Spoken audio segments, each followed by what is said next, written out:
In this video, we are playing free play on X Factor, but with only the X. Welcome to episode 2 of Give Me Some Space, a series where I play space restricted free play on every map in the game. The wheel decided between X Factor, Haunted and Quad, and my Discord server voted for option 1. So let's take a look at the challenge ahead of us. I have 20 circus available, and the biggest towers I can place are the Mermonkey and Spike Factory. This means that a variety of large towers are unusable, even on the biggest circles. Not only that, but the map itself is very difficult, so it might be impossible to even reach round 300 under this restriction. But to find out for sure, we need to start the game off with an engineer and a dart monkey. As mentioned earlier, a lot of big towers are excluded in this challenge. This means that my only farming options available are Bloon Trap, Rubble to Gold, Bounty Hunter, Supply Drop and Jungus Bounty. Theoretically boats too if I get Lot of the Abyss first, but I can only place 3 at most, so they're practically out of the equation. The only viable farming in the early game is gonna be the Bloon Trap and Rubble to Gold. Using double guns on one lane and a base stack shooter on the right, I am able to afford my first Bloon Trap on round 20.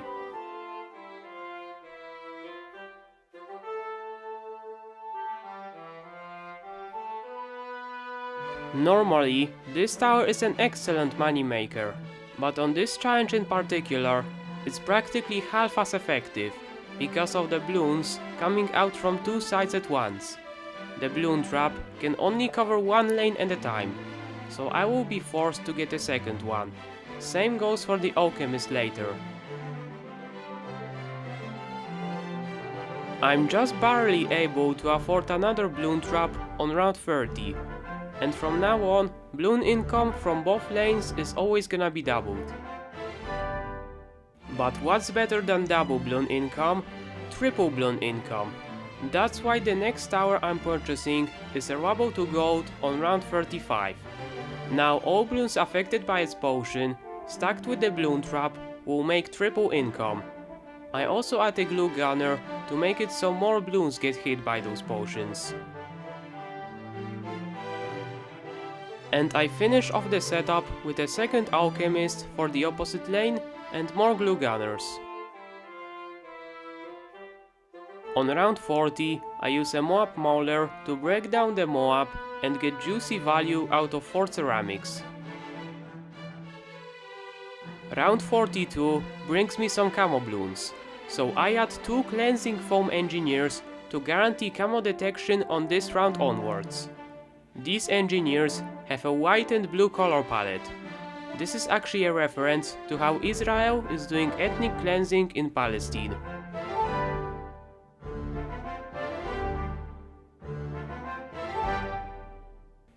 I have to keep pushing my farming forward, but unfortunately I've run out of the things to buy right now.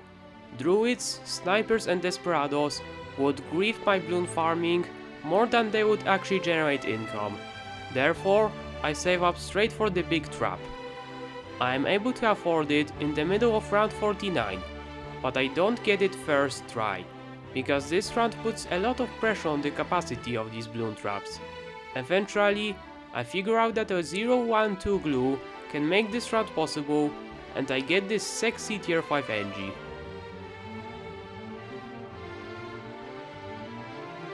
In the 50s, I'm struggling to defend the rounds, so I add a second Bloon Trap on the bottom to help out. I'm also aiming to catch all Moabs from both lanes using the big trap, and that is possible by upgrading the top right glue gunner to Moab glue and getting an overclock to make the trap redeploy faster. On round 60, I decide that Desperados are finally gonna be worth it, to mark the Moabs and BFBs, plenty of which are coming out past this round. I also choose to place them at the edges of their lanes, since then they will use the short range attack instead of their rifle, leaving more bloons to get eaten by bloon traps. With this setup, I can farm reliably throughout the 60s, but not without a few specific rounds causing problems. Particularly rounds 63 and 67 take me a few attempts.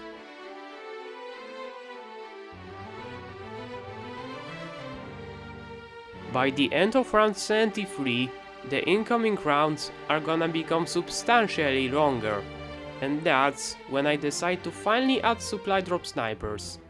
They will decrease my bloon income, but I'm confident that at this point they will make up for that loss with their crates.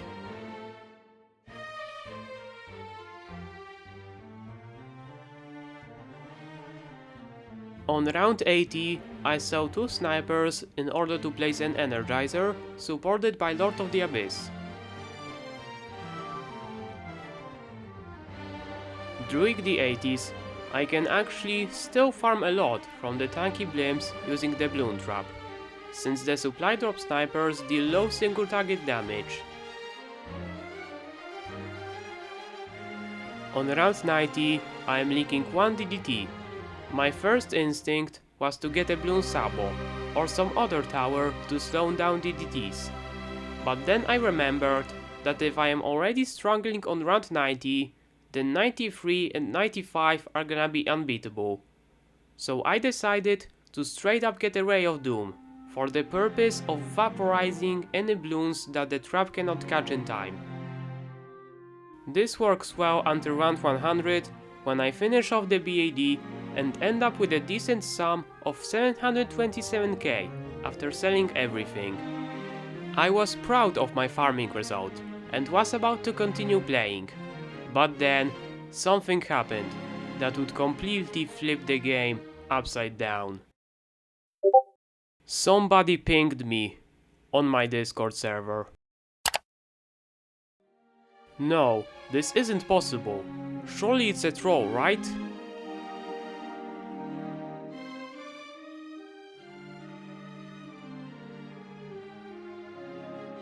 What? Okay, what the actual Ninja Kiwi code is this? I can't place a super monkey on the big circle, but I can on the small circle? And there are 3 of these spots?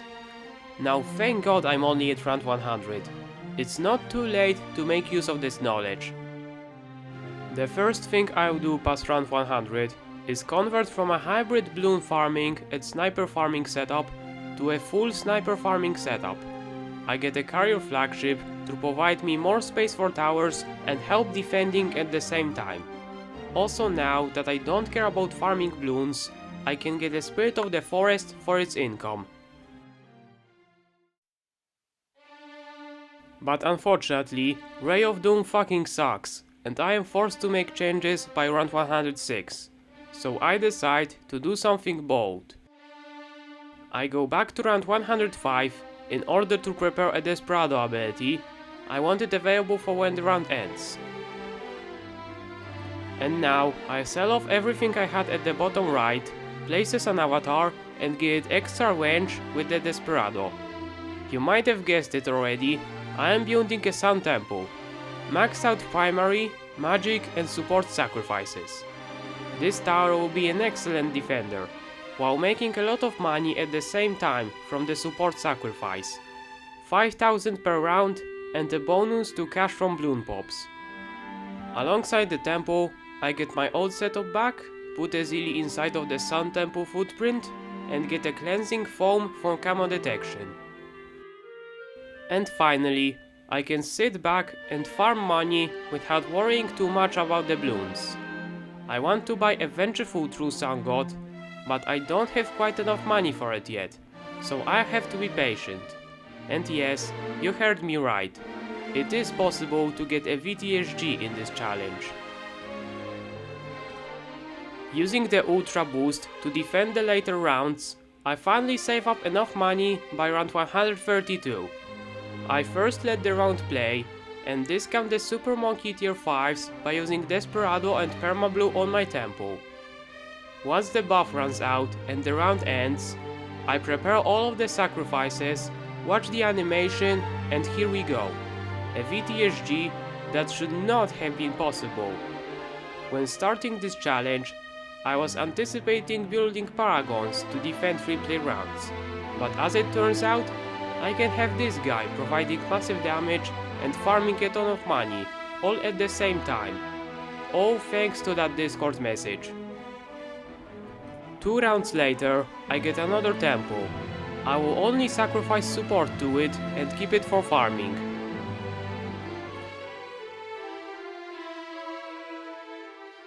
The super monkeys have drained almost all of my money, but I can rebuild the whole farming setup about 10 rounds later. The discounts from support sacrifices came in really useful. I also added a Grand Sabo to help with the ETs and slowly pop farm for the Ninjagon.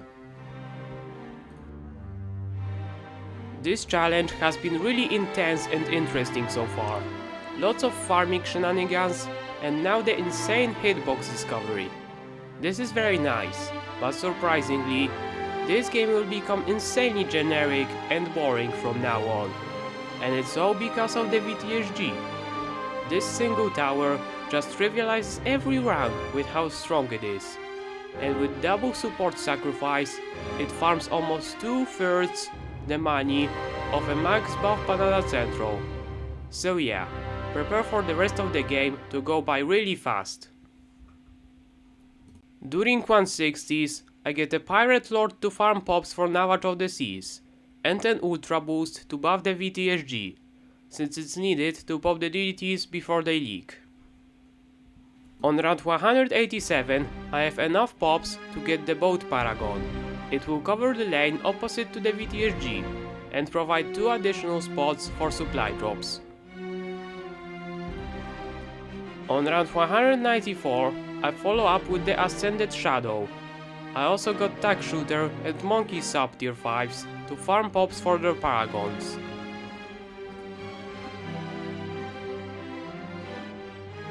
On round 213, I also placed down super mines. And you'd never guess what's the purpose of this tower. Round 251 introduces a big jump in Bloon scaling. To respond to that, I am able to get 2 paragons at once, a degree 72 gold gun and then a degree 71 spike factory. This will be by far the strongest tower in this setup, aside for the VTSG. There are 8 lanes on this map, meaning that the spike getting ability will produce 8 times more mines than on a normal map. Truly ridiculous. I also prepare Boomerang, Bomb Shooter and Wizard tier 5s. These stars are weak at pop farming, so I likely won't manage to get max degree on them. But I still try by activating all of their abilities and getting them to 10 times Ultra Boost. On round 271, I upgrade the Permacharge into a degree 40 Glaive Dominus. And finally, here comes the last 10 rounds to round 300. They are pretty difficult at this point, but fortunately, I can now get a degree 67 Wizard Paragon. I also add a Super Storm to blow back deities from pop BADs, and 2 Bounty Hunters to buff the range of my VTSG. I also add in a Permabrew and debuffs to make it even stronger.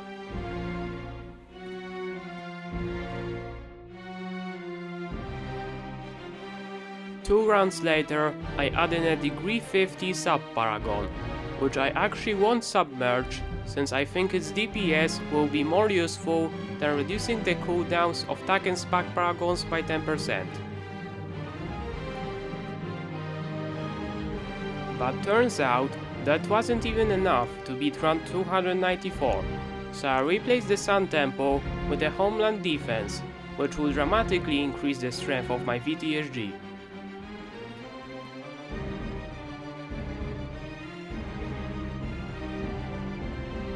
In order to pass round 299, I finally get the Bomb Paragon at degree 31, and with the setup complete, I can just barely defeat round 300.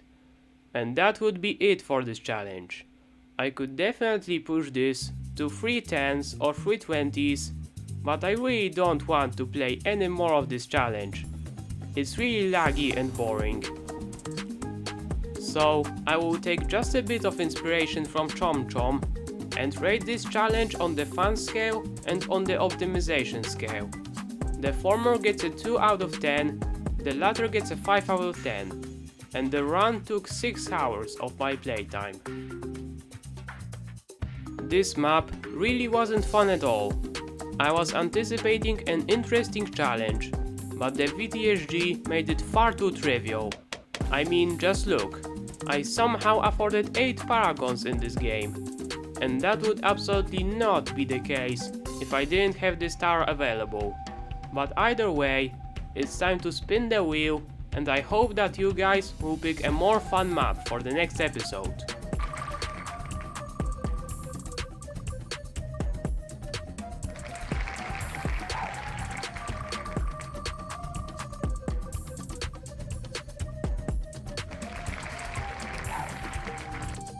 The results we got are Streambed, Bloody Puddles and Adora's Temple.